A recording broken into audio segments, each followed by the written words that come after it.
Bismillahirrahmanirrahim. Assalamualaikum warahmatullahi wabarakatuh. Alhamdulillah alladzi hadana li hadza wa ma kunna linahtadiya laula an hadana. Wassalatu wassalamu ala Rasulillah wa ala alihi wa ashabihi wa mawala amma ba'du. Para pendengar radio yang marilah kita bersyukur kepada Allah Subhanahu wa taala yang mana kita sampai detik ini tetap masih dalam lindungan Allah, dikasih taufik hidayah yang berupa iman dan Islam. Pendengar yang budiman yang kami hormati, sore hari ini saya mendapat kesempatan untuk berbicara dengan tema kejujuran. Kemudian daripada itu, marilah kita sejenak mengartikan kata-kata kejujuran. Dari segi kata itu adalah merupakan kata sifat. Jadi kalau dikatakan kata sifat, artinya kejujuran itu harus harus menjadi sifat seorang muslim. Kalau kejujuran itu bukan tidak disifat oleh seorang muslim, maka kejujuran tidak ada. Kalau itu sudah menjadi kata sifat, artinya bagaimana kita menanamkan kejujuran.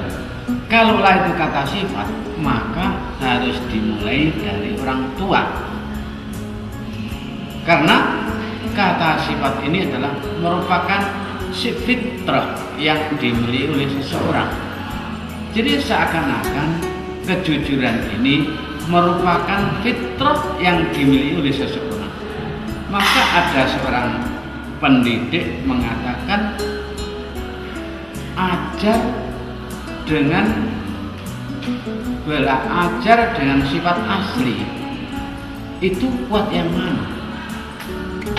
Nah, ini kelihatannya kalaulah kita ingin mencapai pada kejujuran, maka harus dimulai dari orang tua dulu. Kalau orang tua itu punya sifat kejujuran, insya Allah nanti akan nurun kepada anak kita, sehingga anak kita itu menjadi seorang yang punya predikat jujur.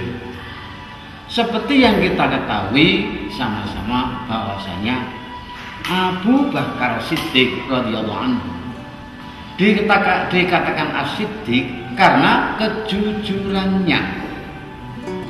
Dari kecil sudah punya sifat kejujuran, sifat jujur dari kecil. Maka dikatakan dia as-siddiq. Dari kecil sudah punya sifat itu tanpa ada ajaran. Termasuk Nabi kita Muhammad SAW dikatakan al-amin karena dia punya sifat dipercaya sejak kecil. Inilah yang dikatakan fitrah. Jadi supaya kita punya anak berfitrah jujur, berfitrah kejujuran, berfitrah al-amin, maka kita sendiri yang harus mulai. Kita jujur dalam makanan, kita jujur di dalam melihat, kita jujur dalam mendengarkan, kita jujur dalam merasakan, jujur lahir kita, jujur hati kita. Jadi kita ini dituntut untuk melaksanakan, untuk mempunyai sifat jujur ini dengan perbuatan, dengan kata-kata, dengan pendengaran. Maka marilah kita sejenak melihat diri kita sendiri. Apakah mata kita ini sudah jujur di dalam melihat? Apakah pendengaran kita ini sudah jujur di dalam mendengarkan? Apakah perasaan kita ini sudah jujur dalam merasakan?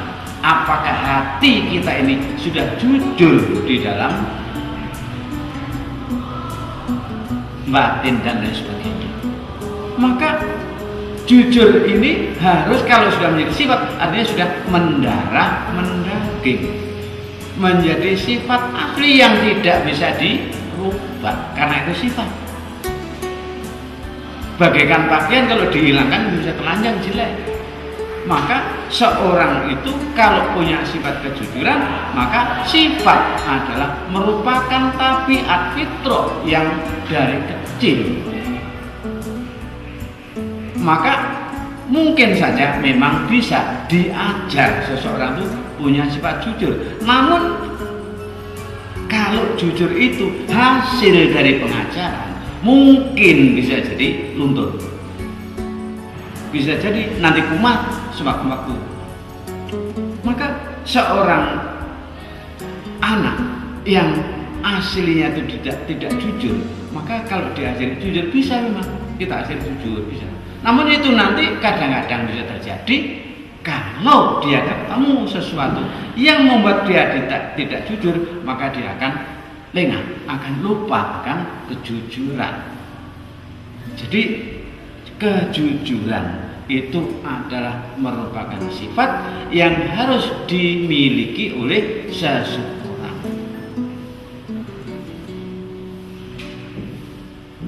Pekerjaan apapun, keluarga siapapun, negara manapun, desa dimanapun, kalau kejujuran ini hilang pasti akan berantakan.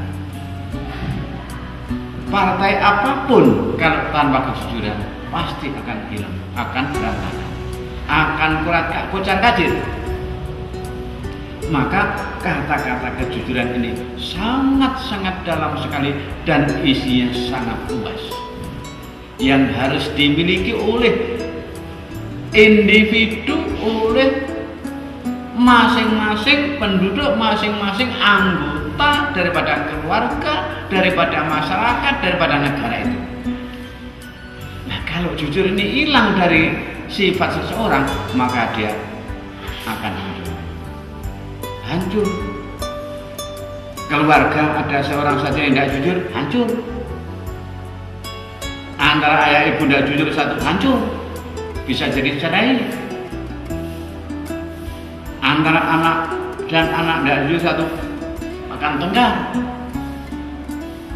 Antara desa dengan desa yang lain, antara anggota keluarga, semuanya harus ada kejujuran. Kalau tidak, pasti akan hancur. Jadi kejujuran ini merupakan sarana dan faktor untuk keberhasilan segalanya.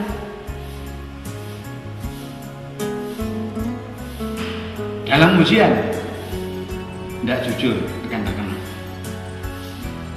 bisa nyontek. Dan ini ketidakjujuran ini sekarang ini sudah melanda masyarakat kita.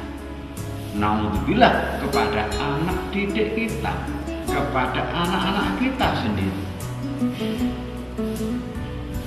Yang sekarang ini yang dibutuhkan masyarakat, yang dibutuhkan desa, yang dibutuhkan negara adalah pemimpin yang jujur.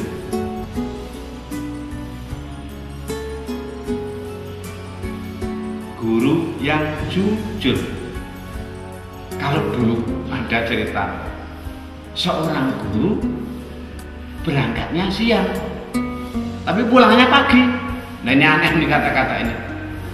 Guru berangkatnya siang tapi pulangnya pagi. Dikatakan mirip karena pulangnya sudah melebihi batas waktu berangkat. Apakah itu tidak korupsi? Dia berangkatnya sesudah waktunya berangkat, mestinya dia sudah di sekolah, dia belum berangkat.